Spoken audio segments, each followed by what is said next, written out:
Оройн дөрөв хэрэг үзэгчтэй ТV телевиз ярилцлага нэвтрүүлгийн хайн 7 хоногийн шинэ дугаарыг үзэгчтэй авахынд хүрэхэд бэлэн болсон байна. Манай өдрийн зочин Улсын хурлын гишүүн Ганбаатар. Танд оройн дөрөв. Оройн дөрөв. Тэгэхээр бас бидний урилгыг аваад студид ирсэнд баярлалаа. Ажил ихтэй байх шиг байна. За ерөнхийдөө бол хоёулаа ямар сэдв ярих вэ гэхээр яг нэг юмд бол баригдахгүй. Өнөөдрийн цаг үеийн асуудлаар бас нэлээд чөлөөтэй ярилцсан явчих гэж байна. Хамгийн сүүлийн ажлаас уршаага хөввөл бас хойшоогоо хөввөл яриа маань илүү сонирхолтой болох уу гэж бодож байна. Та сая дүнгэж манай нэвтрүүлэг ирэхийн өмнө бол олон улсын байгууллагын одоо хөдөлмөрийн зөвлөмжийн энэ том хурал боллоо тийм ээ. Энэ дээр та бас оролцлоо. Нилээн хатуухан үгийг бас хэлж байгаа шиг юм зүйл харагдсан. Энэ тухай хоёлаа яриагаа эхлэв явчих гэж бодож байна. За тэгье. Эзний холбоо, Монголын үйлдвэрчний хөвлийн холбоо, за хөдөлмөрийн салбарын эрдэмтэд оролцсон том зөвлөгөөн одоо ордны танхимд болж байна. Тэгээд энэ бол олон улсын хөдөлмөрийн байгууллагын санхүүжилтээр явагдаж байгаа. Тэгээд энэ дээр би өөрийнхөө байр суурийг хэллээ л дээ. Ер нь Монгол оронд гадаадын хүмүүсийн оролцоогүй хууль гэж байна уу? Бүр энэ чинь цадигаа алдлаа шүү дээ. Гадныхны заавар зөвлөмж нэрийн дор, тулгалтын дор хуулиа боловсруулдаг энэ манай Монгол шиг орон өөр битгий байгаасаа. Одоо бүр Дэлхийн банк одоо тэр олон улсын санхүүгийн байгууллага корпорацууд бол бүр улаан цай болсон. Үндсэндээ олон улсын үндэстэн дамсан корпорацууд, уул уурхайн компаниуд Монголд орж ирээд одоо хөрөнгө оруулалт хийх гэхэд хөдөлмөрийн хууль саад болоод байгаа гинэ. Ийм л утга агуулга надад ажиглагдчихэв. Энэ дээр би байр суурь илэрхийлээ. Нэгдүгürt тэд ерөөсөө ажилчин хүн, ажил олгогч хүн хоёр хоорондоо төр битгий оролцоо гэж байна. Би тэдэнд үндсэн хуулийн 5-ын 4-т төрөөс эдийн засгийг зохицуулна гэж заасан байгаа. Төр нь хүчгүй, эзэнгүй төртэй газар олон улсын уул уурхайн компаниуд хөрж ирж найр хийдэг.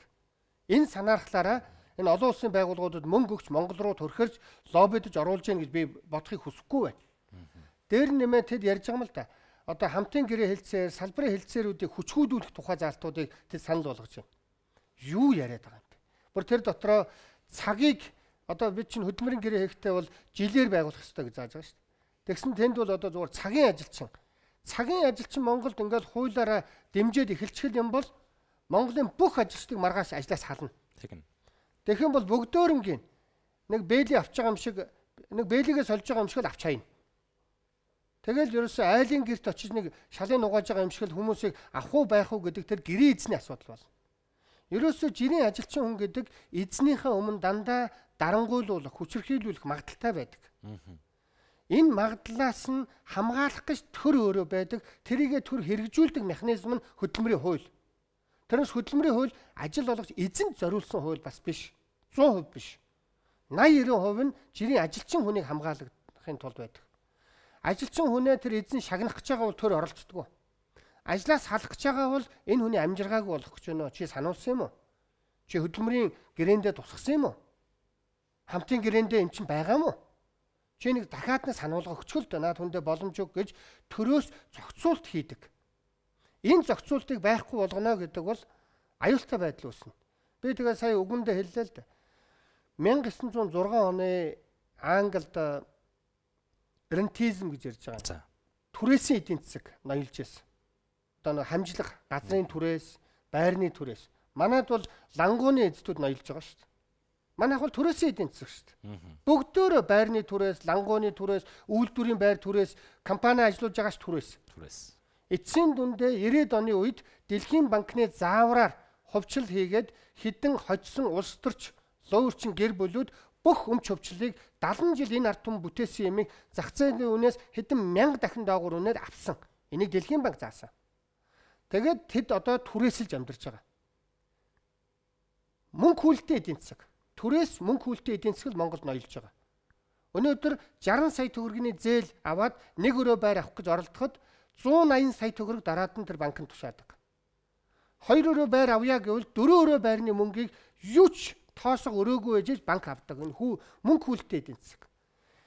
Ямар сандаа Карл Марксийн би нэг 2 үгийг хэлээ. 2 үгэн дээр яг энэ 1906 оны энэ Англи эдийн засгийн үед Карл Марксийн үгийнх эдийн засгийн модонд орсон.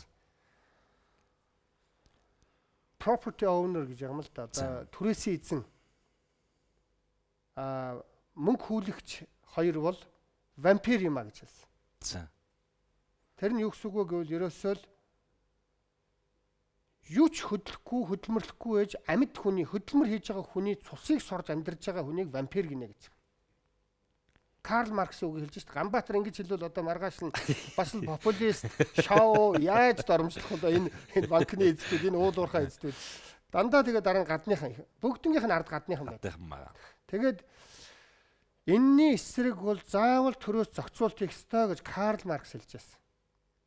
Тэгээ хоцрогдсон юм ярьж гин гэж бодох үед жинхэнэ барууны эдийн засгт өөрсдөө хамгийн нэг номерын эдийн засгтэр Карл Марксыг ярьдэн шүү дээ. Адам Смит эхний 10-таа орж ирдэг юм шүү дээ.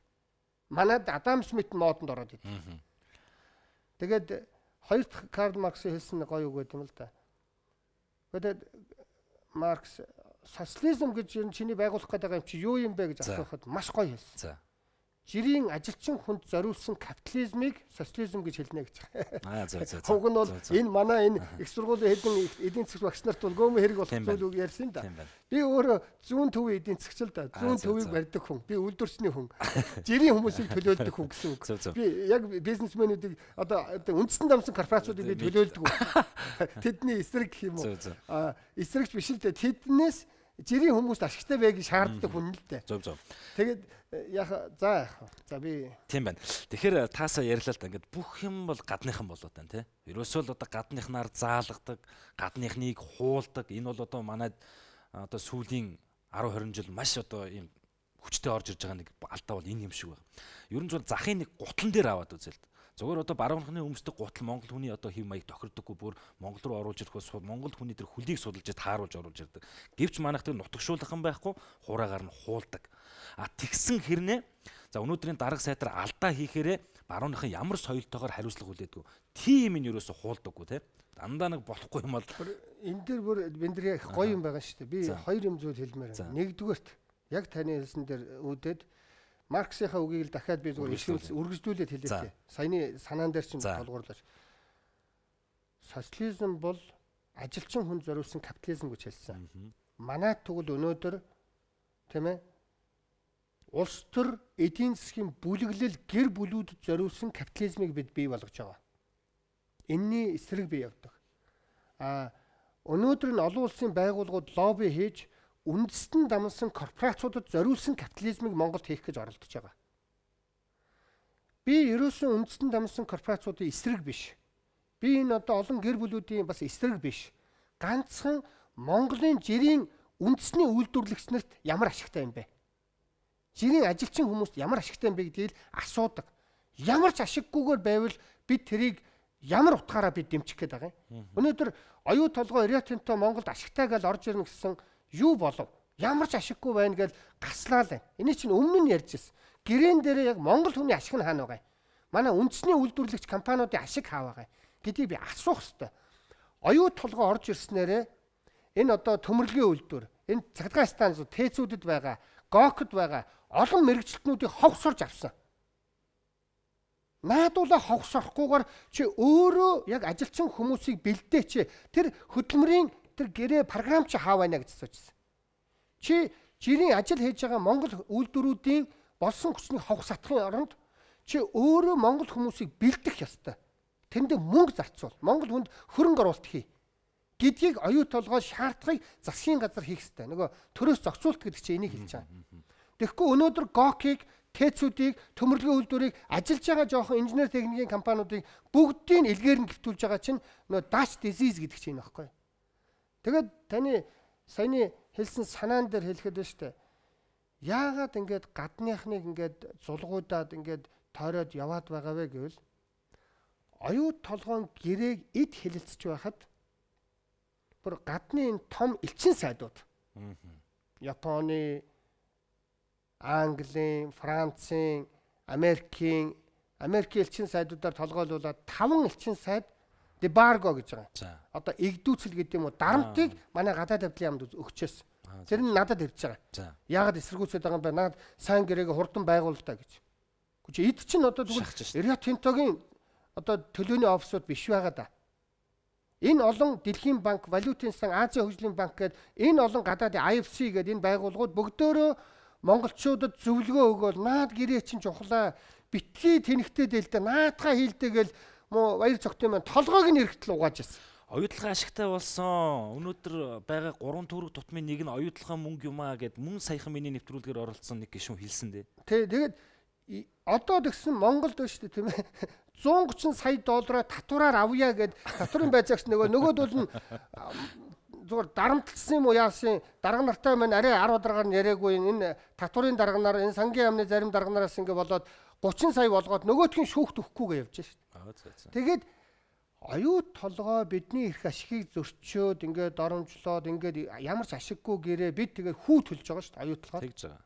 2 тэрбум долларын өрөнд орцсон. Дээр нь өдөр болгон 5 тэрбум төгрөгийн одоо тийм ээ 3 сая доллар гэсэн үг хүү төлж байгаа. Өдөр 5 цэцэрлэгтэй тэнцэх хэмжээний мөнгийг бид хүүнд нөхж байгаа. Ингэж бид шаналж гамшиг болж байхад яагаад нөгөө элчингүүд дугаа байгаад байгаа юм? Яагаад энэ олон улсын байгууллагууд дугаа байгаад байгаа юм? Нүдрүү нь энэ засгийн газрынхан далдрахгүй хараад ярьж сурах хэрэгтэй байхгүй юу? Монголчуудынхаа эрх ашигыг ярина гэхэд яагаад ичээд байгаа юм бол? Энэ чинь ичих юм биш шүү дээ. Биднээс хуурдагдсан байна. Өмнө нь ярьсаар багт нь авирамдгаан, балжинымгаан, хурцгаан, энэ олон дамжин сурангаан, энэ олон сайхан Ахмад буурлууд геологчдынхаа, эрдэмтдийнхаа. Нөгөө Ганбаатар хэн байдгийг одоо ингээд хүмүүсийн үгийг бид аваагүй. Тэгээ бид алдчихлаа. Дахиад нэг ширээн дээр ярья. Манайхны эрх ашиг энд харагдахгүй байна гэж ярих эрхтэй ингэж ярихаасаа ичих ёсгүй. Хүүхдүүдийнхээ сайн сайхны төлөө ярьж байгаа аав хизээч ичиж болохгүй. Тэгэхээр энэ гадныхныг дагаж далжгнаж болох. Гадныхныг ерөөсөө өтөр түргэн зайлуул гэж би хэлсэнгүй. Яг эрх ашигаа илэн далангуй ярьдаг байх хэрэгтэй. Гадаадын хөрөнгө оруулалт зээл тусламжгүйгээр бид явахгүй, чадахгүй. А тэгвэл тэдний хортой заалт, хортой гэрээнд шууд торхио угаалгаж зурж болохгүй. Хөтлөгдөөд явчих. Тий. Бирэм гэдэг хэд чинь л байна шүү дээ, тийм ээ. Бирэм жижиг орно шүү дээ. Бирэм саяхан би биэрэмд очиод ажиллаад ирсэн миний нэг найз ярьж юм бол гайхаж. Бирэм биднээс л илүү байх юм да гэсэн. Яаж юм гэсэн. Гадаадаас зээл авна. Авахтаа өөрөөсөө том улсаас авахгүй гэдэг хууль оруулсан шүү дээ. Тэр зээлийн дагуу би нөлөөнд нь орж дараа нь эрхчлөөг алдах аюултай. Тийм байна. Мундаг байна. Тэгээ Бирмийн ихэнх зээлийг гэсэн чинь Норвег, Финланд, Скандинавын орнууд, Швейцар, Швейцерланд дээр өгж байгаа байхгүй. Яг нэг хараа бараа. Нэг 5 6 10 сая хүнтэй хүн амтаа. Тэгээд нэг хурж ирээд юуг нэг цэрэг буулгачихгүй. Нэг дээрлэхэд байж чадахгүй тийм ээ. Хурж ирээд зохиод ногчихгүй тийм орноос авдаг жишээтэй. Тэгэл би одоо 11 дахь жилдээ шийдвэр гаргагч нарт ярьж байна. Миний чадах юм ярих. Ингэж ярьсны төлөө маш их одоо хоч зөөж тэднээс миний яг ярьж байгаа юмд хариулдаггүй. Төрийн 3 өндөрлөгт би асуулга явуулсан оюутлогын талаар маш том ловер болчлоо. Би энэ мэдээллийг авчин тагнуулын байгууллага судлах ёстой мэдээлэл би өгч байгаа. Маш олон мэдээллүүдийг одоо энэ сайд нарт явуулж хариу ирэхгүй байдаг. Би доотлол нь 3-аас 5 удаа загтал явуулаад хариу ирэхгүй болохоор нь би ард түмэндээ ханддаг. Энэ хүмүүс чинь бүлэх залгицсан юм шиг Риотентогийн засгийн газар шиг ажиллаад байна. Ухаантай ард түмэн та нар маань дүгнэлтээ хийгээрэй гэж. Гадаадынхантай эзэндээ ядаж ховлох нь миний ажил шүү дээ. Гадаадынхантай холбоотой нэг асуултыг бас танаас асууя. Бас та одоо их тийм хортой мэдээллүүдийг бол ингээд сайд нарт явуулдаг гэж хэлсэн. Тэгэхээр та энийг бас мэдж байгаа. Америкийн нэгэн компани Монгол Улсын засгийн газраас 17 тэрбум төгрөг авах гэж байгаа гэсэн мэдээлэл байна. Зөвлөгөө үзүүлэх гэж байгаа гинэ. Энэ үнэн үү? Гэхдээ би нэр яа энэ та нар сэтгүүлчид өстой нэг адтай шүү. Ер нь би дөнгөж олоод одоо өстой нэр даанчтайгаа явж байгаа мэдээллийг л одоо чи хэллээ. Тэгэхээр үнэн бид одоо өчигдөр энэ баяр цогтын гар үсгтээ бичиг авч байна. Энэ баяр цогтын гар үсгтээ энэ Монгол Улсын их хурлын төсвийн банкны хорон дарга болор танаа гэж Эксалтын төсөл хөргүүлэх тухай. Энэ 15 оны төсвөнд хотголтол оруулах юм байна л та. Хамхтайгаа гарынхаа үсгтээ. Гарын үсгтэйгээд хамхтайгаа би одоо ингээ улаанаар баах энд ирээлжсэн минийх. Бид нар чи хямраад байгаа үстэй. Хямраад байгаа. Тэгсэн тэн дээр олон юм байгаа. За би яг чиний хэлсний чил хэлчихэ дөхөө. Энэ дээр Эрдэнэс оюу толгой гэдэг төслийн нэр нь Эрдэнэс оюу толгой гэдэг. Тэн дээр 17 тэрбум 500 сая төгрөгийг төсөл хэрэгжүүлэх Эрдэнэс оюу толгой компани зөвлөх үйлчилгээ үзүүлэх ажлын хүрээнд хуулийн зөвлөгөө үйлчилгээ үзүүлэх гэрээг Америкийн нэгдсэн улсын Painter Law гэдэг фирмд өгч байна гэж байгаа. Quint энэ нэр солиорл шүү. Муур багшаас зөвлөгөө авах гэж энэ өгч. Энд чинь солиорл. Тэгээд 17 тэрбум 500-ийнхаа 500 сая төгрөгийг Монголын шудраг эх оронч эрдэмтдээс дүгнэлт гаргуулахаар өгөөч л гэж би гуйгаад байгаа шүү. Ядаж л. Ядаж. Өнөөдөр муур багшаас зөвлөгөө аваад муур багштай гэрээ хийнэ гэж юу байд юм бэ? Энэ юу гэсэн үг вэ? Би ойлгохгүй. Өнөөдөр оюу толгойн гэрээг хийхдээ Goldman Sachs гэдэг Америкийн компаниудтай гэрээ хийсэн. Зөвлөгөө авсан. Нөгөө компани оюу толгойн охин компанитай одоо оюу толгойн компанитай одоо Карманик тэдний хувьцаа эзэмшигч. Яана. Би одоо эрдэмтдийг цуглуулад инх сайхан гой бол харин юмныг тулахтаа шийдэн эрдэмтдтэй нэг уулзаж тийм ээ энэ сайднаас их толгой нэргээгүй бах саяхан сайд болсон юм чи бас нэг ард иргэдийн амьдралд ойрхон баг. Яг нь сайд гэдэг бол ховстоод ах шиг байна. Цаанаас нь одоо юм уншд юм уу яа би ойлгохгүй зүгээр би муулаагүй шүү. Яагаад ингэж хийж чадаа? Энийг тийм ээ эн чин сэмхэн бөө юм болж энэ материалыг авч байгаа шүү дээ. Тэгээд чин үндэ ядаж 500 сая төгрөгөөр нь Монголын шүтээсэн их сургуулийн багш нар. Геологийн эрдэмтэд. Манайхан ер нь энэ дайны зөвлөгөө өгчих тийм болцоо бий юу? Бүр байлгүй яат юм. Би чинь харин энэ чинь 5 толгой дээр гэрээ авах гэж байгаа шүү дээ. Манай эрдэмтэд манай одоо шивээ аваа, шарын гол, багнуур, налайх ямар олон бүтээн байгуулалтуудыг хийж байна. Бид хөтөл эрдэмт гэдэг одоо энэ олон бүтээн байгуулалтуудыг хийсэн эрдэмтэд нь өнөөдөр амьд байна. Тэгэхээр энэ хүмүүсээсээ зөвлөгөө ав. Тэднээс нь мөнгөгүй зөвлөе гэдэг байгаа шүү дээ. Би бас эцсийн нэрэндээ ядаж нэг 30-40 саяыг эдэнд нэг ажиллах зардал нэг өгөөч бариач гэж би гуйдаг байхгүй юу? Оюутлогоо дээр би дандаа тэгж гуйдаг байсан. Одоо бас энэ 17 тэрбум 500 сая төгрөг харсан чинь 500 сая төгрөг задгаа мөнгө наашаа өгчих гээд байгаа. 17 бутрахаг гэж 17 тэрбум бол гадаадынханд очив. 500 сая төгрөгөөр нь Монгол эрдэмтдэрийг дүгнэлт гаргачихъя. За баяр цогт бит хоёроос л дээр. Сайхан бэлэг бид гурваас л дээр. Би энэ хоёрыг бодвол бас нэг Гэдис ангид сурж байсан. Бас нэг Гэдис уул уурхайн тэнхимд одоо энэ манай эрдэмтэн багш нар бөгөөд мэднэ. Одоо ингээд полин оюутан шүү дээ би чинь. Тэгэл миний багш Чимгээ гэж байсан, Дамжинсран гэж мундаг багш байсан. Тэгэхээр энэ олон сайхан багш нараасаа заалгасан. Тэгтэл би энэ хоёроос илүү би энэ эрдэмтдийн хажууд бүр хинч биш. Энэ талаар бүр би юу ч ярьдаггүй шүү. Монгол эрдэмтэд ийшээ орчхоор тэгэл нөхдүүдийг баллаа хийчин тийм ээ. Балсан. Тэгэхээр тэднээс их санаа зовж байгаа. Тэгэхээр л ерөөсөө л оруулахгүй байгаа юм шүү.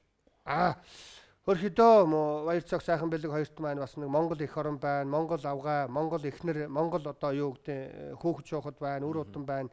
Тэд бол Монголынхаа төлөө байх уу гэж би итгэж байна. Тэднээс маань энэ санааг дэмжиж авна гэж би бол итгэж байна. Тэгээд одоо нөгөөдөл хитрхийн нөлөөлтийн болов доо. Яг би бол одоо Монгол хүндээ бол нэг буруу өгөх би дурггүй.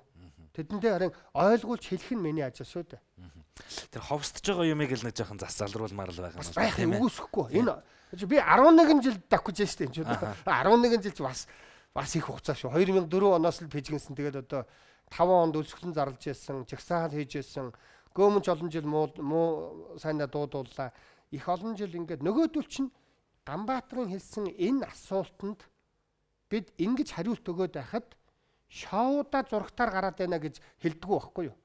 Хариултаа өгөхгүй л Ганбаатар шоудж байна л гэт. Хариултаа өгчөөд тэгээд хэлвэл өөр байдаг тийм ээ.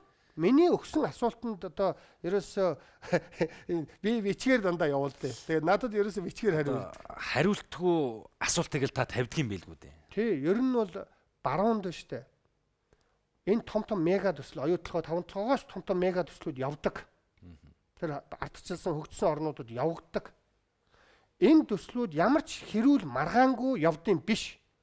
3 өндөрлөг нь ингээл нэг гадаадын компаниудтай уулзаал за би болно гал эзэн хаан шиг юм яриад наатгаа явуул гал. Тэгээд тэрэндээ бант тийм үү зайлвал тэгээд мань мэтний асуудаг. Барууныхаа яадаг вэ гэвэл ерөөсөө ингээл асуулт гарахт нь яг ширээн дээр суугаад биндрээ хоёулаа ярьж байгаа юм шиг суугаад Ганбаатараа чиний яг энэ яриад байгаа юм чи Монголд хортой. Ингээд яг өнгөц бодоход ийм байгаа чинь цаад санаа нь ийм байгаамаа. Гэхдээ би хүн шүү дээ. Би дутуу мэдээлэл авсан байж болно шүү дээ. За. Чи бол ингэж байна гэх нэг эрдэмтнээ цуглуулад энэ Ганбаатарт нэг яриад өгдөө, хэлээд өгдөө ойлгохгүй байна гэх. Тэгвэл тэр уул уурхайн гэрээний мэрэгчлэн нэрж надад ярих ч юм уу тийм ээ. Би чинь Ганбаатар ганцаараа биш шүү дээ. Ард иргэдийг төлөөлөөд би энэ тэмдэгэ зүүцсэн явж шүү дээ. Чи иргэдийг төлөөлж би асууж байгаа. Ганбаатар өөрийгөө төлөөлж асуугаагүй. Тэгэхээр ингэж ярих хэвээр. Нөгөөдөлд маань дутуу ойлголт зөндөө байна шүү дээ. би энэ ярьж байгаа асууж байгаа асуулт болгон би эрдэмтдтэйгээ зөвлөдөг. Миний ард одоо 17 эрдэмтэн байна. За. Маш олон сайхан залуучууд байна. Гадаад төгсөн олон залуучууд байгаа.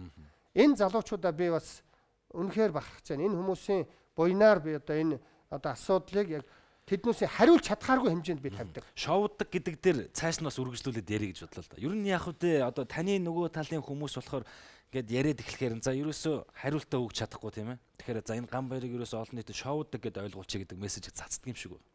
Тэгээ саяхан та бас одонтой эхчүүдтэй уулзлаа. За тэгээ би тагсны зөвлөл бол одоо танай тойрог дээр очиж бас хурлаа уулзалтаа хийсэн те. За тэр бичлэгийг харж байхад бол ингээл хойгоор нэргэдэн суудсан гуруулаа ингээд зогссон бас шоу талдаа харагджилээ шүү. Энэ тал дээр та ямар хариулт өгөх вэ? Шоу. Шоу гэдэг үг өөрөө англи дээр үзүүлэх гэсэн үг. За үзүүлэх. Шоуми үзүүлээч надад үзүүлээч гэсэн үг. За. Тэгэхээр ард иргэдийг төлөөлж байгаа. Улсын их хурлын гишүүн төлөөлөх гэж байгаа юм шүү дээ. Нэгдүгээр ард иргэдийг төлөөлөх, хоёрдугаар төрд гарч байгаа шийдвэрийг одоо хянах, мөрдөх гэж үг байдаг шүү. Investigation гэж бүр барууны хуулиндаа бол мөрдөх гэж үг байдаг. Гуравдугаар хууль зохиох гэсэн ийм гурван үүрэгтэй. Тэгэхээр би ард иргэдийг төлөөлж байгаа юм бол яг ард иргэдийн тэр санаа бодлыг төлөөлж төр дуурдаг. Тэдний санаа зовж байгаа зүйлүүдийг төрөөс мэдж аваад энэ 17 тэрбум төгрөгөөр одоо цаадуул чинь одоо ийм гадаадынханд одоо бидний татврын мөнгөөр өгчэн шүү, зөвлөгөө авчэн шүү гэдгийг би ингэж мөрдөн шалгах шахуу ингэж хэлдэг. Тэгэнгүүт л өөдөөс чи юу их оронд царайлаад байгаа юм бэ гэж хэлдэг. За тий. Би тэгэхээр нөөдөөс нь хэлд их оронд царайлахгүйгээр яаж их оронч байдгийг хэлээд өгөөч гэдэг. Надад хариулдаггүй. Би юусоо хариулдаг. Их оронд царайлахгүйгээр ингээл думбайгаа суугаад байвал яг их оронч шиг байд яаж их оронч байдгийг мэдэхгүй. Тэгээд шоу гэж ярьд. Үнэн. Тэгвэл нөгөөдөл чинь нэг ингэдэм популяр шоу гэдэг чинь жирийн хүмүүсийн өмнөөс нь сайн хүн царайлж яриад байна гэж ярьд. Тэгэхээр энэ зэрэг одоо сүүлийн үед яаж ийнг бол жирийн хүмүүс дундаасаа бид мэдээлэл хийгээд байгаа. Жирийн хүмүүс дундаасаа хамтдаа байж байгаа. Би өмнөөс нь сайн хүн болж яриаггүй шүү. Эд хүсээгүй байхад нь би өмнөөс нь сайн хүн болж улс төр хийж яриаггүй. Би хамтдаа ярьж байна. Одонтой эхчүүдийнхаа дунд хамтдаа сууж агаад эхчүүдийн мөнгийг хасаад үзээрэй. Хүүхдүүдийн мөнгийг хасаад үзээрэй. Тэгвэл сайхан бэлгээ чи наад албан тушаалаа өгн огцрон шүү. Бидэнд огцруулах эрхийг ард иргэд өгсөн. Бид ард иргэдийнхаа нөгөө төлөөлж байгаа хүмүүстэйгээ хамтдаа мэдээлж гин шүү гэдгээ бид байнга илэрхийлж байгаа. Ингээд би таксийн зөвлөлийн дараагийн тогтмол улиралдаа нэг удаа байна уу, сардаач байна уу тогтмол тодорхой хугацаанд бид одоо малчны хотноос яг үйлдвэрийн тэр жижиг дунд үйлдвэрлэгчээс зах дээрээс байд юм уу ард иргэдийнхаа дундаас бид одоо байр сууриа мэдээлэлээ илэрхийлж явах болноо. Ингэснээрээ чи одоо иргэдийн өмнөөс юундаа шоудаад байгаа гэдэг үгнээс ядаж л бултах гэж байгаа л оролдлого юм доо. Тэгээд ер нь бол олигархууд намайг биднийг тийм ээ муулахаас өөр юм хийж чадахгүй. Тэр муулах нь өнөөдөр ард түмэн дэндүү сайн ойлгодог болцсон. Ер нь бол одоо Ханбаатарыг доромжилж байвал цаад чинь бидний төлөө ажиллаа хийж байгаа байна гэж ойлгоно шүү дээ. Зөв. Одонтой эхчүүдтэй уулзахаар ээжүүд маань юу ярьж явах юм бэ? Саяхан одоо энэ засгийн газар байгуулагдаад чухмал танана гэдэг зүйлийг л их ярьсан. Тэгэл хамгийн түрүүнд одонтой ээжүүд, хүүхдүүд, оюутнууд гэл одоо төрийн албаагч гэл яг л нөгөө нэг ард иргэд рүү л ороод ирэхи өөрсдийн таналт юусоо яригддаггүй. Энэ бол дид сайд дээр яах гэж байгаа. За зөвлөхүүдээ сая ерөнхий сайдыг 4 болгоолоо. Тэгсэн чинь нийслэлийн зарим ордогч нар одоо цалингүй ажиллая гэдэг. Ойлгохгүй маа энэ хүрээнд та нэг ойлголт сайхан нэг өстө нөгөө асуулт байхгүй болтног яриад өгөөч. Нөгөө нэг замын цагдаагийн шин цагдаа хөө шин чи бас дээр нь цалин өгдөм үү гэж асуудаг шиг манай нийслэлийн ордогчид бас нэр цалин гарч явах бай дээ. Тэр цалингийн шаардлага байхгүй бас. Ер нь энэ сайд нарыг бас цалингүй болгочихвол болно шүү дээ. Тэр их тендер хойрлж яхад гэж. Эндээс ургуул бол тийм үг гарч байгаа байхгүй юу? Ер нь тийм. Тийм. Миний хувьд бол тийм ээ цалингаас цалингийн хооронд л одоо амьдардаг. Би энэгээрээ бахархдаг хүмүүс одоо юунд нь гайхуулаад байгаа юм гэдэг. Төрийн хүн гэдэг бол нэг тийм тансаг хүн биш шүү дээ. Тэгэхээр миний байр суурь энэ дээр ийм байгаа. Цалин тэтгэврийг нэмэгдүүлэх ёстой. Эцсийн дүндээ өнгөрсөн жилийн одоо үеийнхтэй адилхан цалин өнгөрсөн жилээс 40% буурсан байгаа. Төрийн буруутай үйл ажиллагаанаас болж худалдан авах чадвар, төгрөгийн худалдан авах чадвар унсан. Бид цалин нэмье гэж байгаа юм биш. Өнгөрсөн жилийн цалингийн худалдан авах түвшиндээ хүргье л гэж байгаа. Ингээд үйлдвэрчин маань хүчтэй ажилласан. Би үйлдвэрчэндээ бас зөвлөгөө, дэмжлэг үзүүлж зөвлөж ажиллаж байгаа хамтарч. Яг би үйлдвэрчнийхаа ерөнхийлөгчийн ажлыг өгсөн шүү дээ. Тэгэхээр бас хамаагүй ингээд яг уриалаад, манлайлаад яваад байхад ёс зүйн хувьд болдгүй. Манай Амгаланбаатар дарга маань сайн ажиллаж байгаа. Адья дарга байна. Эрдэнэт дэд ерөнхийлөгч байна. Манай гишүүд байна. Одонтой эхчүүдийн одоо хүүхдийн мөнгө, жирэмсэн эхчүүдийн мөнгө гэдэг энэ нийгмийн халамжийн мөнгийг ба штэ. Жирэмсэн ээжүүдээс, ахмадуудаас, одонтой эхчүүд хүүхдүүдээс болж энэ хямрал болоогүй. Тэднээс болж хямрал болсон юм шигээр эд сайхан байлыг ярьж байгааг андуурж байна.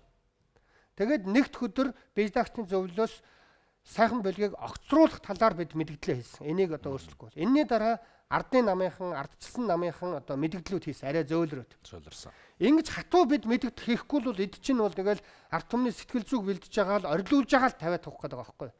Тийм юм байхгүй. Эцсийн дүндээ оюу толгоогоос мөнгө авч чадахгүй 130 сая доллар татвартаа авч чадахгүй байж ээж тэр чинь 240 тэрбум төгрөг гэсэн мөнгө шүү. Энэ чинь тэтгэврийн мөнгийг нэмээд одонтой эхчүүдийн хүүхдийн мөнгийг нэмэх мөнгө байхгүй юу? Энийг авч чадахгүй байж ээж жирийн хүмүүсийнхээ кармаараа дүрнэ гэдэг бол одоо дээр үеийн субашидэд байд юм л да. Буян байгаад буйнаа идэхгүй бол бух байгаад бухаа унахгүй бол ямар тэнэг арт түмэн бэ гэж байдаг. Монголоор бол амны шишх юм барах гэдэг. Барах. Тэгээд ерөөсөө цаад утгаараа гадаадын компаниуд бол гадныхан манай одоо оюун төлхүүд дээр бичсэн байдیں۔ Гадаадын хүмүүс ирээд өрөвдөөд өрхийн бүтээх гэдэг бодлого барьдیں шүү гэж эртээрүүд хэлсэн байгаа шүү. Өрөвдөөд өрхийн бүтээх. Комон нэрээ яаж тэгж онцтой хэлдэг байна. Ерөөсөө чи бодоод үзтээ. Наран туулын нэг ноолуурын 8-чин Баян хонгорын Баацгаанд очиод ноолуур авъя гэж бодъё.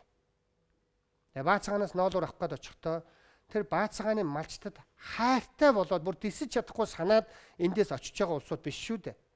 Тийм дүр үзүүлж болно. Арх хуваажуун, биелэгжүү харагдана. Саймширна. Тэгвэл наран туул юм уу эсвэл одоо тэр эмээлтийн зах дээр нэг 8 жил бас ноолуурын 8 хийсэн нэг Баацгааны нэг нутгийн хүү тэр очичоод малчтаа та нарыг луурдах гээд байна гэж орлоод байгаатай л адилхан байна шүү дээ. Лондонгийн эмээлтийн захаас ирсэн Ириамтенто Монголыг гөөмөн гой хямдхан ноолуур авч дэлхийн зах зээл дээр зарах гэж зорилгоор ирсэн шүү дээ. Тэгвэл бурхан шиг царайтай ирдэг. Тэгвэл Лондон 8 жил тэр эмээлтийн зах дээр байсан Ганбаатар гэж залуу ирээл наад чинь луурдах гээд байна л гэж орилоод байгаа юм шүү дээ. Тэрийн одоо нөгөө Лондонгийн эмээлтийн захын ченжийн одоо нэг бас нэг арх мархийн хаяа уучдаг нэг баруун гарууд байна да. Байна. Ганц нэг улс төр энэ засгийн газарт байгаа нэг хэдэн бууны нохоонууд угаацсан долоодог улсууд байна да. Бараа бүтээгдэхүүн хаяа шахацдаг. Одоо нөгөө Баацгааны ноолуурын ченжүүдээс аваад хэдэндээ шахдаг нэг нөхдүүд байгаа шүү дээ. Энэ хүмүүс нөгөө мө нэг жоохон их орон царайтай шоу популист гэдээ доромжлуулаад байгаа юм амтнаа гөөмөнд доромжлох юм аа. Гүвж байгаа. Тэгэхээр ерөөсөө л үндэстэн дамсан корпорациудын өөдөөс амаа алгадуулчихад жирийн ард иргэдийн кармаа руу гараад үрэхэд зогсоо гэдгийг Бейдагчид мэдээлсэн. Ан ман одоо энийг бол бидний байр суурийг дэмжсэн. Өчигдөр одоо одонтой эхчүүдтэйгээ бид уулзаж эв санааны нэгдлээ илэрхийлсэн. Ингээд өнөөдөр чуулганаар байна уу? Маргааш чуулганаар орж одонтой эхчүүд хүүхдүүд тэтгэвэр цалингаа нэмнэ. Одонтой эхчүүд хүүхдийн мөнгө, жирэмсэн эхчүүдийн мөнгийг хэвээр нь байлгана. Ингэсний дараа миний одоо уулзалтан дээр ярьж одонтой эхчүүд маань намайг асар хүчтэй Бейдагчдын зөвлөгд манай Даваастрын гишүүн, Болор чулуун гишүүн бид гурвыг асар хүчтэй дэмжсэн. Одонтой эхчүүдээ нэг ордондоо хүлээж авч төрийн цагаан сүлдэндээ баярлаа гэж нэг залбирч нэг зураг авахулж. Нэг манай өрөөнд нэг цай ундаа. Ийм л одоо төлөвлөгөөтэй явж байна да. Ялцаа бас тэмдэглэх хэрэгтэй шүү дээ. Тэг хэвээр. За дараагийн сэдв хоёлаа химнэлт бас дахин химнэлт гэдэг энэ зүйл рүү орё гэж бодож. Ер нь манай дарга нар өөрсдөөсөө үлгэрч шивэлгоод химнээд өгөх хэрэгтэй гэдэг нэг юм зүйлийг ярьсан. Та бол дид сайдуудыг их эсэргүүцэж байгаа. Одоо болиулах талын арга ер нь бол зүгээр намтар нэмтгэл ийм суудал шүү дээ дид сайд гэж бол үнэндээ бол. Тэгээд ер нь одоо гişүүд одоо машина багасгаад бензинээ багасгаад машина жижигрүүлээд за утасны төлбөр жоох ингээд их юм бол овоод нөхрөөс гараад ирэхээр ингээд тооцоо байгаа. Та өөрөө яаж хэмнэж байна? Би энэ дэр яа. За. Би одоо элдэн талангуул яриа. За тэр шоу гэнүү, популист гэнүү янз бүрийн хэлүүлэхээс айхгүйгээр би энэ ард иргэдийнхээ төлөө шийдвэрээ надад тийм ээ бие даагчдын зөвлөл чуулган цөөнх. За. Ард түмнийхээ дунд бид олонх. Тэгээ олонх байхын тулд нэг ард иргэдтэй хүслээ баян хилдэг, илэрхийлдэг. Тэгээд нэг ард иргэдтэй хэлхийн тулд ингээл гудамд байгаа хүн болгонд бид хэлж чадахгүй шүү дээ, амжихгүй. Тэр чинь тийм их олон хүнд хүрэхгүй. Тэгээд нэг телевизээр гарчих санаатай. Тэгээд нэг телевизээр ингээл гуугаал ахын нэг хэлэх юм байгаасаа гэвэл нэг ёстой нэг шоу моо гэдэг юм руу орчих гээд ингээд их хэцүү. Яг энэ дээд сайдууд мөн нөлөөтэй байна. За. Намайг бүр телевизээр ойрын үед гаргахаа байл. Нөгөөдөө ой Ганбаатарыг л болохгүй шүү гэдэг одоо бүгд телевизээр уцт юм уу яад юм идэхгүй тэгээд. Тийм үү? ТV-смен л одоо бидний одоо ямар ч одоо дид сайд хамаатан байхгүй байгаа чамд одоо тэгээд давчаад тэгээд энийг асууж яана л да. Ярин тантай ярих таны цаг болохгүй 2-7 хоног алдчих шиг боллоо. Тэгээд би тий хөдөө гадаа их ярьж байгаа. Тэгээд дид сайдууд бол дид сайдын албан тушаалыг хасах ёстой. Сонин телевизээр гарч байгаа дид сайдуудын албан тушаалыг намуучин санхүүтэй болохын тулд худалдадаг гэж байна шүү дээ. Би итгэж байгаа. Үнэн байх гэж боддог. Яг баримттай мөнгө төгрөг би хараагүй ч гэсэндээ харваас нэг биелгэж юу ер нь нэлээд бизнесийн мөнгөтэй хүмүүс л болж байгаа шүү дээ. Тэгэхээр улс төрчид бид жирэмсэн ээжүүдийнхаа одонтой ээжүүдийнхаа хүүхдүүдийнхаа мөнгийг ичихгүй танах гэж оролдож байсан мөртлөө одоо энэ дид сайдуудаа хаснаа гэхлээр л одоо энэ манай энэ ган хоёрыг ажлын албаны дарга байгаа юм л улаанцаа хамгаалж байгаа энийг. Одоо ган хоёрыг сайдын нэрэнд би халдаагүй шүү дээ. Би үний юм ярьж байна. Одоо дөртөө төргөө чуулган дээр яриад дид сайдыг хамгаалах байх нөгөө ажлын хэсгийн дарга нь юм байгаа. Би өөрөө ажлын хэсэгт. Тэгээ миний ар хударгаар гиндүүлж байгаад хуралцчихгүй гэж юусэн. Чуулган дээр би одоо ордонд бол заримдаа бол ингээл хоноо түнж юу. Тэр нь хамгийн сүүлд гарч байгаа шүү дээ. Намайг гэрлүү явсан хойгоор гинт 12 цагт хуралцчихгүй гэж. Хичмэлгүй хуралцах тийм тактик хэрэглэх үү? Хэрэглэгүй яа. Ухаантай эднэ ш маш ухаалаг. Эрз бүрдсэн гээд алхаа зогчвол би хоторчихгүй ингээд тэгээд тэгтээ энэ дээр бол одоо ингээд саналын томьёол дээр нь чойжл сүрэн гишүүн, Дэмбэрэл гишүүн, Эрдэнэчим гишүүн би гээд 7 ажлын хэсгийн 4 дэмжээд гар үсгээ зурцсан. Зөв. Тэгэхээр баталгаатай чуулган дээр яригдана гэсэн үг байхгүй. Зөв. Эд бол яаж чадахгүй. Тэгтэл би чинь одоо нэг муу юмнаа сайн юм үүсдэг гэхээр намайг гөм ухаантай болгож байгаа шүү дээ. Хашаар хэрсүү болгоо ийцсэн. Тийм байна. Тэгэхээр дид сайдуудыг хасах ёстой. Нэг дид сайд гэхэд чинь л нарийн бичгийн даргатай, жолоочтой, гадаад томилттой, тэгэл одоо бензин тосны мөнгөтэй, за цалин байгаа, утасны мөнгө, сонингийн мөнгө. Тэгэл эн чинь доотлон 400 хэдэн сая төгрөг. Тэгэхээр эн чинь их мөнгө. Эднээс баг гэж бодоод байгаа. Их мөнгө. Эдний хувьд бага мөнгө гэж магадгүй. Тэгвэл ёсцсон хувьд улс төрчид бид хүүхдийн мөнгө хасахаас өмнө аав өнөөдөр өөрийнхөө хоолыг сойх ёстой. Тийм ээ одоо улс төрчид өнөөдөр энэ айлын одоо төлөө ачаагаа үүрээд явж байгаа юм бол сойх ёстой. Хоёрдугаарт энэ одоо дид сайдууд бол үндсэн хуульд байдгүй албан тушаал. Үндсэн хуульд сайд төрийн нарийн байна гэж байгаа.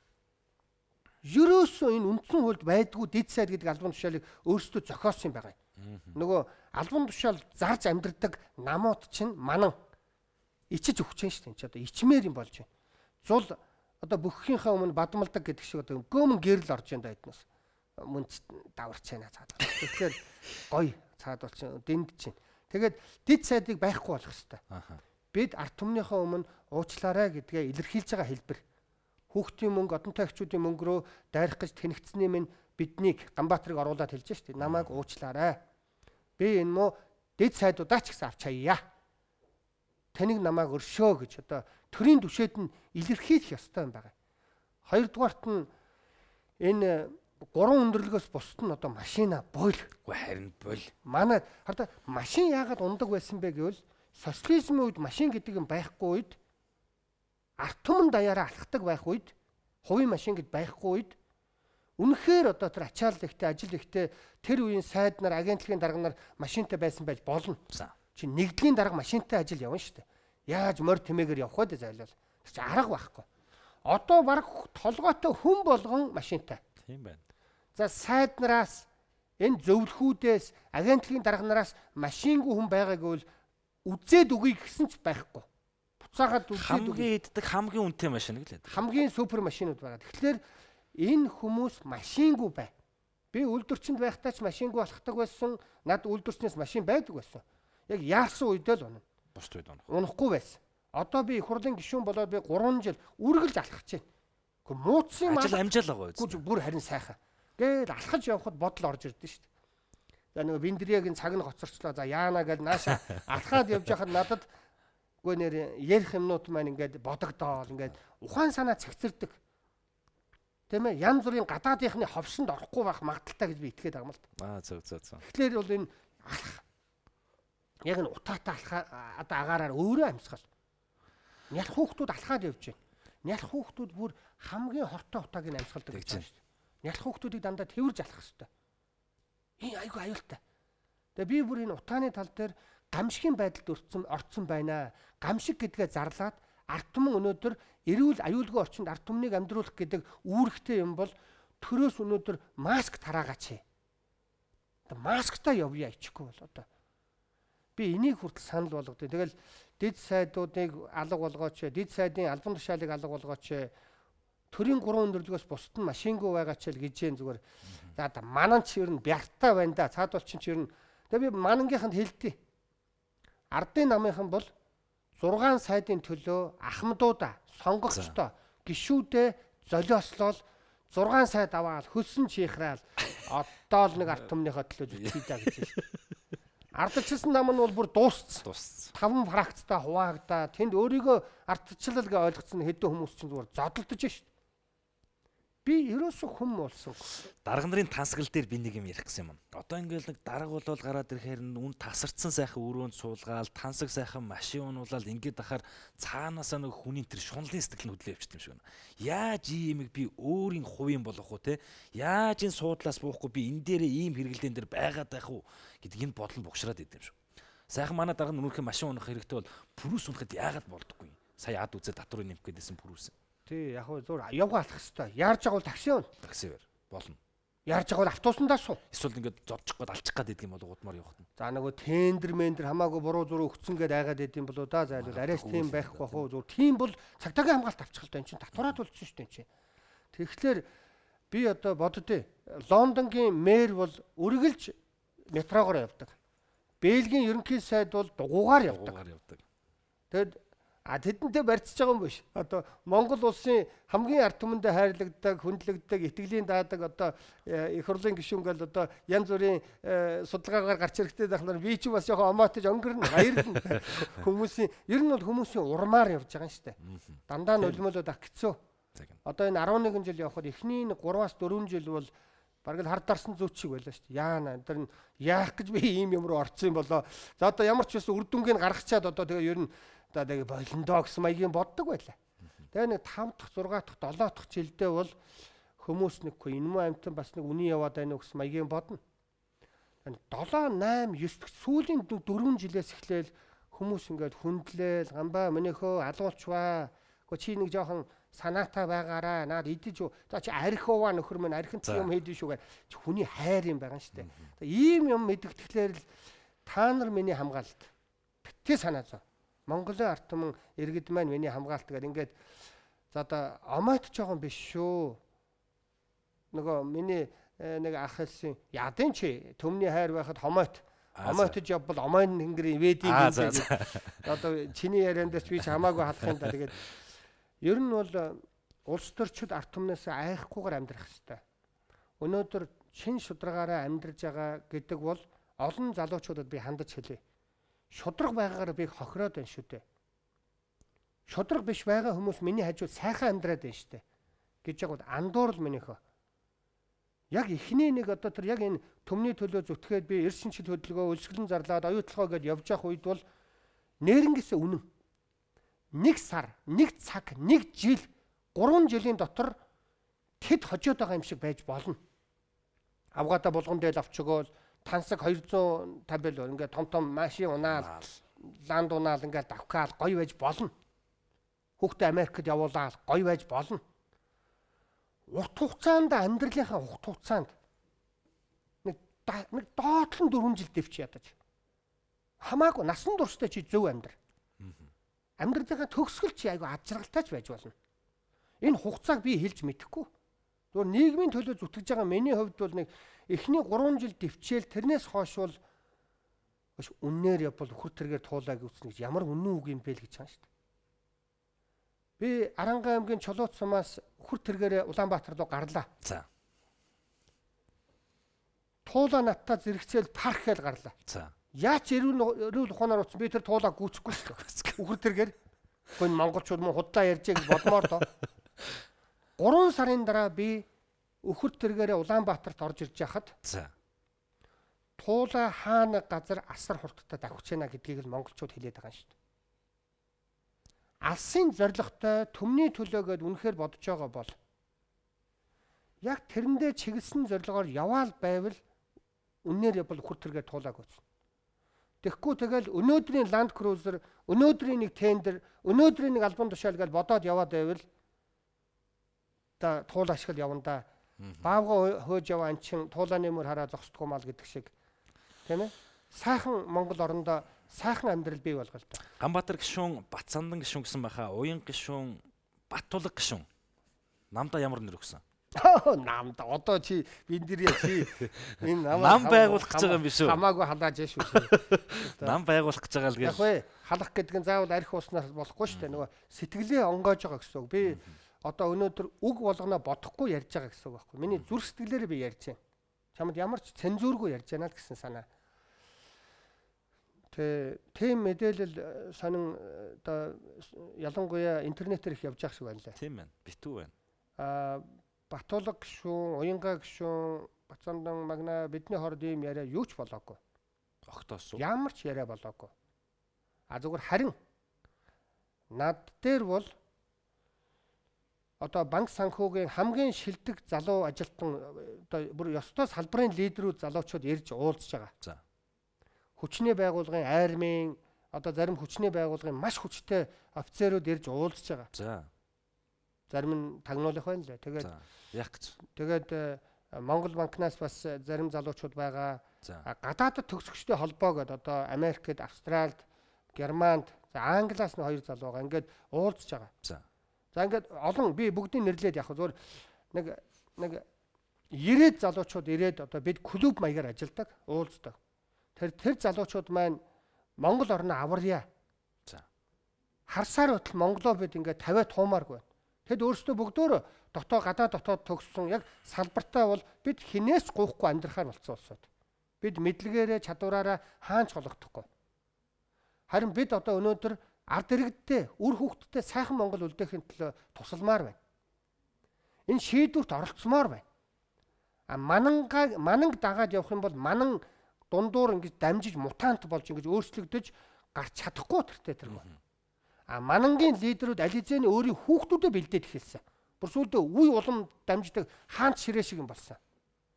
Нөгөө бүхэн өргөнтөр нэг суудлыг нөгөө худалдаж авдаг шиг 76 дотор чинь энэ ордны энэ 76 суудлын зарим нь худалдагдсан маягтай болох гэдэг шүү дээ.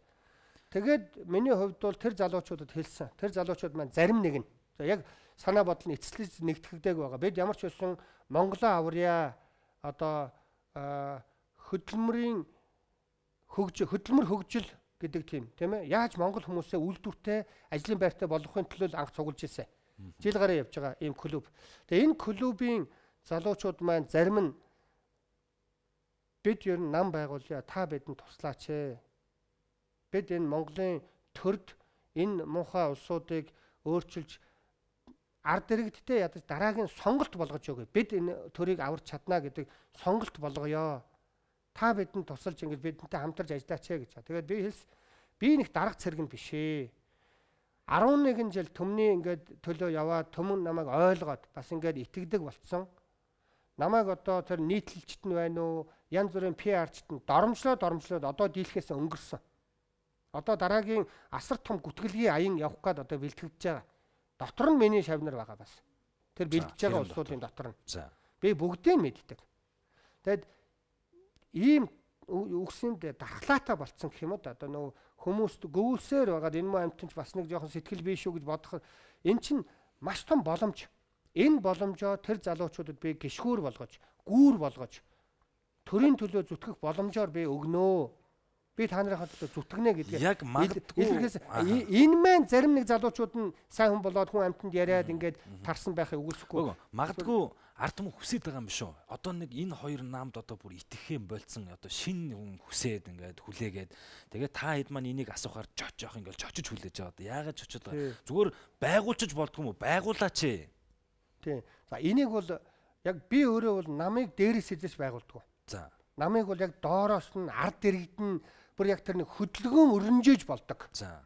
Тэгэхээр одоо тэр залуучууд маань хэлжсэн одоо бол залуу хүнийг ажилтаа болгоё. Хад шороо чулуугаар нь баялгаа зөөхөхгүй үйлдвэр барья.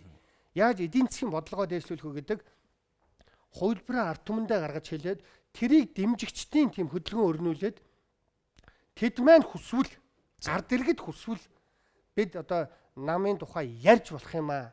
Тэрс намыг дээрээс байгуулж болохгүй гэдэг ийм миний байр суурь байдаг. Тэр утгаараа ийм санал санаачлага бол залуучуудын дунд явж гэн лээ. Би бол ёстой. Одоо бодоод үзтээ би зүгээр л амиа бодоолгүй би бие дагч байна уу? Би энэ чигээр ингээл ард түмнийхээ дуу хоолой болоод явна гэдвэл хитрхи амиа бодсон хэрэг. Ганцхан өөрийнхөө ард иргэдийнхээ итгэлийг аваад надад би жаргалтай байна шүү дээ. Чи гоё шүү дээ. Чи төмний төлөө зүтгэдэг хүн төмөндөө хайрлагдах сайхан байхгүй. А тэгэхэд хитрхи амиа бодсон хэрэг. Тэгэхээр тэр хүмүүсийн миний эхний 3-4 жил үдсэн шиг хар дарсан зүүч шиг тэр олигархуудын аимшигтай довтлогоон дээр би тэднийг хамгаалах хэрэгтэй. Тэд маань над шиг тисэж үлдэхгүй залуучууд зөндөө байгаа шүү дээ. Би тэдэн дээр одоо зоонтх нь болж, шүхэр нь болж, хамгаалагч нь болж, гүүр нь болж, гишгүүр нь болж хамгаалах нь миний ажил. Энийг л би хэлж байгаа. Зохион байгуулалт, удирдлага тэдний шийдэх ёстой. Та тэр ярилцах хугацаа дуусахад тун бага хугацаа үлдсэн байна. Сүүлийн асуулт бас хамгийн сүүлд үлдсэн асуулт юу вэ гэхээр үрийн асуудал. Үрийн тааз гэж яриад байна тийм ээ. Үрийн дээд хэмжээ. Өнөөдөр бол нэг 58.3% таа байна гэж байна. За 58.3% нь одоо хуйлаад нэг зөрчсөн байгаа юм чи энэ дээр нь навцраа батлах уу эсвэл 60 болох уу гэдэг нэг ийм л юм яригадаад байгаа юм байна л. Энэ дээр та ямар байр суурьтай байгаа юм? Цаг баг шиг байна. Би дагчны зөвлөл энэ дээр эсрэг байгаа. Төрийн таазыг нэмж болохгүй. За. Та нар ингээл үрийн таазыг нэмнэ гэдэг чинь нэг тийм одоо үнэгүй хүүгүй мөнгө орж ирэх гэж байгаа юм шиг. Эсвэл нэг тийм тусламжийн мөнгө авах га тэрийг одоо Ганбаатар мэтийн бие даагчид ингээд стэргүүцэд байгаа юм шиг эд ярьж байна. Үгүй ээ. Одоо ч тийм ээ 1.5 тэрбум долларын хүү. Самура бондын хүү. Одоо тийм ээ нөгөө оюу толгоогоос 5 толгоогоос авцсан хүү чинь 900 тэрбум төгрөг болцсон. Тэгээд энэ одоо энэ төрийн өмчт компаниудын хүү өр. Тэгэл одоо энэ маш олон гадаад хөр. Тэгээ оюу толгойд тавьсан 34% гээд 2 тэрбум долларын өрийг одоо оруулах юм бол Монгол орны төсөвт үзүүлэх энэ хүүгийн үйлчилгээ гэж байгаа дарамт. Өрийн үйлчилгээ гэж байгаа. Энэ санхүүгийн хэллэгээр. Энэ бол 2016 оноос эхлээд одонтой эхчүүдийн мөнгө хүүхдүүдийн мөнгийг баталгаатай алга болгоно гэсэн үг болчиход байгаа байхгүй юм чи. Энэ хүүгээ бодооч. Тийм ээ. Бонд зээл хоёр ямар ялгаатай юм бэ гэвэл зээл гэдэг бол чамд би мөнгө өгчөөд дараа нь чиний бизнес дампуурах юм бол зээл өгсөн хүн бас хариуцлага үүрнэ гэсэн үг байхгүй юу? Бонд гэдэг чинь чамд би өглөө бендрия чи дампуурах юм бол чиний хоёр чихийг огтлж аавн дээр нь чиний одоо юу гэдэг машин тэрэг гэр орон өр хүүхдийг одоо энэ аимшигтай шүүл гэсэн үг үстэй тийм аавна гэсэн. Энэ муухай юм. Өр гэдэг ийм аюултай бонд гэдэг чинь үг нь зээл биш. Санхүүгийн агуулга нь хүртэл юм аюултай. Тэгэхээр за бидэнгүү зээлээ авна эднээс. Өрөө авна. Тэгэхдээ нэгдүгээр худлаа битэл. Өгсөн хүн үг хэлдэггүй гэдэг шиг огцорсон хүн үг хэлэхгүй гэдэг шиг энэ алтан хоёгийг дэндүүд оромжилж байна. Би алтан хоёгийг ерөнхий сайдыг асрах шүүмжилдэг байсан. Ядаж хадаасаа үйлдвэрлээч гэд. Тэр өнгө зарахад бол энэ 5 ардчилсан намын фракцуудынхаа дунд л тэрмэн амтан зовж байсан байх. Тэм учраас би огцруулах дээр би коноп дараагүй бас дэмжээгүй. Ийм юмд би оролцдоггүй. Огцруулах дээр оролцдоггүй. Би шүүмжилж байсан. Чи бодоод үзтээ алтан хоёыг ерөнхий сайдын үед бол өр 52% байсан л гэж би боддог. Тэгэхэд тэрний нэрийг барьж 58 болцсон гэд энэ жил авах гэж байгаа өрөө эднээс оруулах хилээд байгаа нь хамгийн муухай. Хүн чанаргүй. Тэрнээс биш би өр авнаа, бид амьдрахгүй, та нарын цалин тавьж чадахгүй байна. Би өр авнаа гэж байгаа бол бид ойлгоно. Үннээ л хэлж. Үннээ хэлэх хэрэгтэй. Манан үнэхээр одоо арчааг болчих. Өнөөдрөөс ийм мессеж шидэд эхэлсэн байна л да. Ер нь бол 60 байх хэвээр маа 58.3-2-нд ялгаа байхгүй яг бай нэг 400-аад л тэр бум төгрөг юм аа гэсэн нэг ийм ороод ирсэн явж байна захим худлаа. Хамгийн сүүлийн тооцоогоор бид дандаа тооцоотой ярьдаг. 1.2 их 80 төгрөгийг энэ одоо 15 онд Монголын ард түмнийг барьцаанд тавьж байгаа дэд авах гэж байгаа. Дахиад Бидний үр хүүхэд энэний золиос. Тэгэхээр за яах вэ? Надтай надгүй бидэнтэй бидэнгүй өөрөө авна. Муу өр сайн өр гэж байдгүй маа. Өрийг муу юм зарцуулах уу, сайн юм зарцуулах уу гэж байдیں۔ Юунд зарцуулах гэж байгаа юм? Сайлаа бэлтгэхээр саваа бэлдээ гэж монгол үг байдаг. Айл айл төсөл хөтөлбөрүүдэд зарцуулах гэж байгаа юм. Өнөөдөр 98 аж ахуйн нэгжээр 44.3 тэрбум төгрөгийн ажлаа хийлэгдсэн бүр. Дандаа сургууль цэцэрлэг бариулсан байгаа. Зам бариулсан зарим нь. Эднүүсийн мөнгийг над дотор оруулах уу? Үндэсний үйлдвэрлэгчдээ яаж дэмжих гэж байгаа юм? Цаад санаа нь эд өрөө тавиад та нарт би хэлье. Өр тавиад оюу толгойд өгөх гэж байгаа хүүгээ төлөх гэж байгаа гэж боддоо та нар. Та нарт нэг монголчуудад мөнгө өр тавьж өгөх гээд байна гэж бодож байна. Оюу толгой тавьсан 5 толгой тавьсан өрөө өгөх гэж байгаа. Өрийг өрөөр төлнө гэдэг. Өрийг өрөөр төлнө. Эцсийнхаа шатлан урцсан л явж байгаа. Энэ бол олон улсын банк санхүүгийн байгууллага, Америкийн Вашингтонд байрладаг 3 одоо олон улсын байгууллагууд орж ирээд Монгол орныг өртүүлээд өрөөр нь амьдрах одоо дарамтлах гэж байгаа л бодлогын золиос, неолиберализмын золиос нь өнөөдөр Америкт бэлтгэгдсэн энэ хэдэн одоо угаацын долоож өссөн улс төрчид байгаа. Танд баярлалаа. Таны ажил амжилт хүсье. За. Сайхан ярилцлага боллоо. Тэгээд Монголынхоо ард түмнийг бас төлөөлөөд энэ төрд үзүүлээд өгөөрэй гэж бас хэлмээр байна. Тэгээд бас таныг би цаашдаа ярилцлагатаа бас урьсаар байх болно. Ер нь ойрхон урьсаар байх болно. Үйл явдлыг харж байгаад л хоёулаа ярилцж явах хэрэгтэй гэж би бодож байна. Би бас боддгийн. Ганбаатар гишүүнтэй нийгэм цаг үе сайхан болцсон үед бүр ингээ бүх юм өөдрөг болцсон үед бас ярилцвал ямар эмоцор ямар хуу юм ярьдаг болдоо гэж энэ бол миний мөрөөдөл шээ. Тэгвэл сайхан юм ярина. Тэр цаг одоо удахгүй. За танд баярлалаа. За баяр та зүгт.